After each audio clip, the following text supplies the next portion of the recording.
Good morning everyone, welcome back to my YouTube channel maths with Tanuja. तो कल हमने chapter number 2 introduction to linear polynomials का introductory part किया था। तो आज हम इसकी एक्सरसाइज 2.1 सॉल्व करेंगे।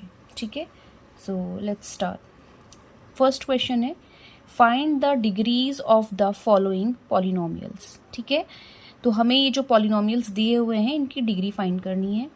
और कल मैंने आपको बताया था कि डिग्री क्या होती है, जो हमें पॉलिनोमियल दिया रहता है उसमें जो वेरिएबल होता है उसकी हाईएस्ट पावर को ही हम उस पॉलिनोमियल की डिग्री कहते हैं। देखिए, जैसे ये हमें पॉलिनोमियल दिया हुआ है फर्स्ट वाला 2x² - 5x + 3, तो इसमें वेरिएबल क्या है x। ठीक है, और इस पॉलिनोमियल में देखिए x की हाईएस्ट पावर कितनी है 2, यहाँ पे x की पावर 2 है, यहाँ पे x की पावर 1 है, तो ऑब्वियसली 2 इज ग्रेटर देन 1 है ना।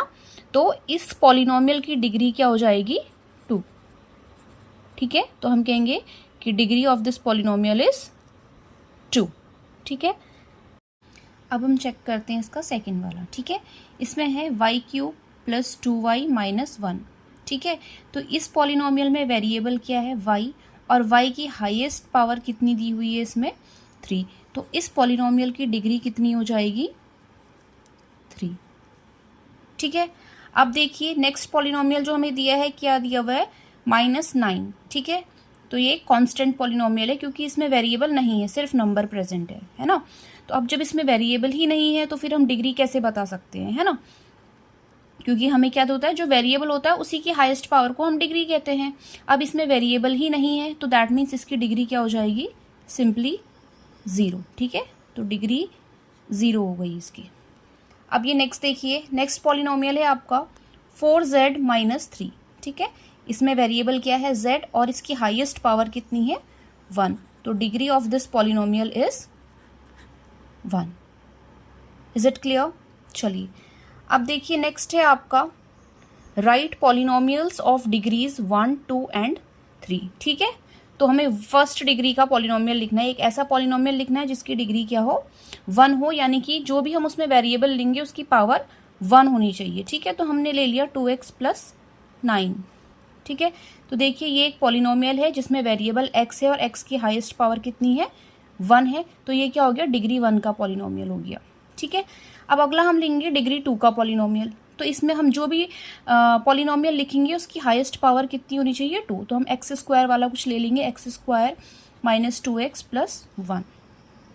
तो देखिए इसमें वेरिएबल x है और x की हाईएस्ट पावर क्या है 2, तो that means it is a polynomial of degree 2। ठीक है, अब ऐसे ही हमें डिग्री 3 का पॉलिनोमियल लिखना है तो हम कुछ भी लिख सकते हैं। ठीक है, आपका वेरिएबल कुछ भी हो सकता है, यहाँ पे मैंने y ले लिया। ठीक है, y³ + 3y² - 4y + 5।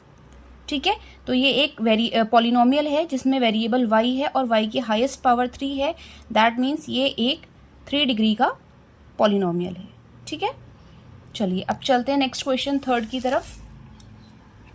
What are the coefficients of x² and x³ in the polynomial. ठीक है, तो हमें कोफिशिएंट लिखना है किसका, x³ का। ठीक है, तो कोफिशिएंट ऑफ x³ देखते हैं क्या है, x³ कहाँ है, देखिए सबसे पहले हम x³ देखेंगे, ये पॉलिनोमियल में x³ कहाँ पर है, ये दिया हुआ है x³। ठीक है, तो x³ का कोफिशिएंट मतलब उसके साथ जो हमें नंबर दिया हुआ है, x³ के साथ नंबर क्या दिया हुआ है 3 इंक्लूडिंग साइन। ठीक है, साइन भी लेना होता है, तो कोफिशिएंट ऑफ x³ इज -3। ठीक है, ऐसे ही हमें लिखना है इसमें कोफिशिएंट ऑफ x²। देखिए x² का भी कोफिशिएंट पूछा है, तो पहले हम x² की टर्म ढूंढेंगे और x² के साथ जो नंबर है वो क्या है प्लस का 6, यानी कि coefficient of x² is 6। Is that clear? चलिए नेक्स्ट क्वेश्चन देखते हैं, question number 4। What is the coefficient of z in the polynomial 4z³ + 5z² - 11। ठीक है, तो देखिए जो हमें पॉलिनोमियल दिया हुआ है वो है 4z³ + 5z² - 11, और हमसे कोफिशिएंट किसका पूछा गया है z का। तो क्या हमें इसमें कहीं पे z दिख रहा है, क्या इस पॉलिनोमियल में कहीं पर z है, नहीं है, है ना। तो कोफिशिएंट ऑफ z क्या हो जाएगा 0, ठीक है। तो हम कहेंगे कोफिशिएंट ऑफ z इज 0। अब जब z की टर्म ही प्रेजेंट नहीं है तो उसका कोफिशिएंट कहाँ से होगा, है ना। तो कोफिशिएंट ऑफ z इज 0। चलिए next one is what is the constant term of the polynomial 9x³ plus 5x² minus 8x minus 10, ठीक है। तो ये हमें एक पॉलिनोमियल दिया हुआ है, ये कितने डिग्री का है, 3 डिग्री का है ना। देखिए x की हाईएस्ट पावर 3 है, तो अगर हमसे इस पॉलिनोमियल की डिग्री पूछी जाएगी तो हमारा आंसर होगा 3, ठीक है। बट अभी हमसे क्या पूछा, what is the constant term, इसमें हमसे कांस्टेंट टर्म पूछी गई है। तो हमें पता है कि कांस्टेंट टर्म का मतलब क्या होता है, नंबर, है ना।